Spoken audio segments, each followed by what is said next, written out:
Okay. So let me come back to Subhomoy. So do you see anything in the budget which is going to boost or generate jobs, more jobs? Because that is one element which have been talked about, not enough jobs are getting created because of automation, because of large language models.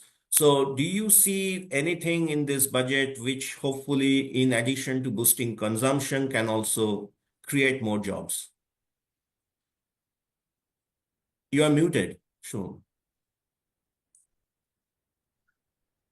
Thanks, Ranjan. That's an interesting point. Let me put it this way. I mean, I take on board both what TK was saying and Radhika was saying about the ground problems, the ground realities in terms of both the MSME sector or other sectors being able to access credit.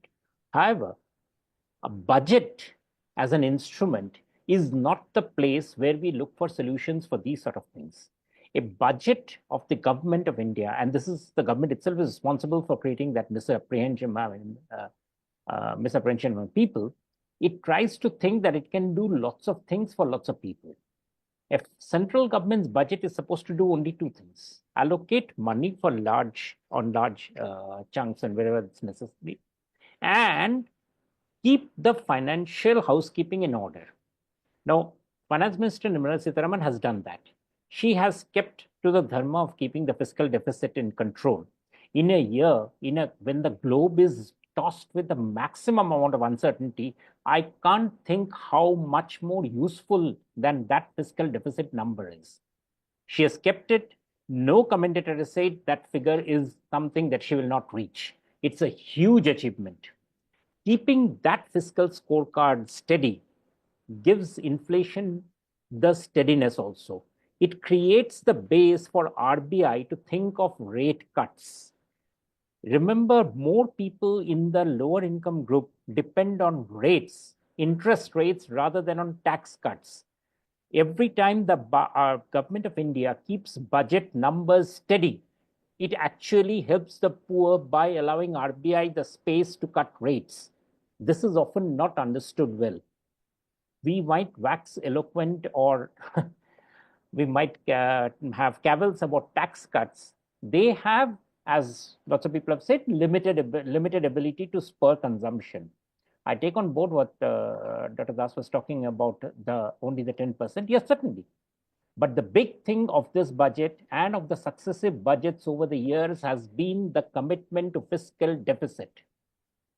For a poor country, you cannot imagine how much more significant this is than to say that our fiscal numbers are sacrosanct.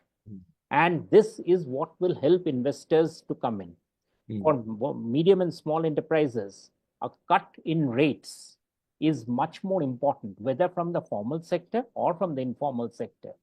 And in an inflationary environment, there's going to be no cut in rates. So that the first thing that the finance minister has done in terms of the dharma of ensuring that there is no risk there. I think that is a very major achievement which must be understood. The second part is that all the other problems of the procedural problems, and which are very big issues, like the PPP issues and others, do not need the budget to be sorted through. They need good understanding by the bureaucrats to be able to work out what are the right PPP models. A budget can't give directions on those, shouldn't even give directions on those. It has to be understood by others. Similarly, like obviously finance ministers actually are responsible for doing this problem. They say that we are doing this for tourism or creating that tourism circuit. That's none of their business. Let business find out whether the Buddha tourism circuit is good or whether the Sikh identity triangle is good, right, or whatever. That's up to them. You just keep the cost of money low, ensure that there is no adequate external and additional cost that is raised. What is the cost that is raised?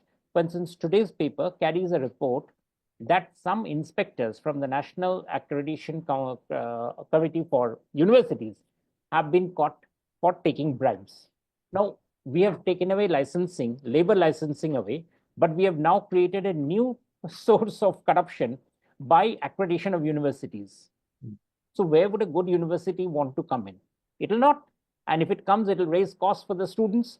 That Right. is where the problem, these are where the problems come in, and that is where the ease of doing business comes in, when the government administers less and gives more space for different sectors to go through. So, as I said, the budget has not done anything wrong. In fact, it has done the most important thing, which is that it keeps the interest inflationary momentum low and creates a space for RBI in next couple of days to say that it'll take a positive view on interest rates. And I think that is, I mean, to me, that itself is sufficient.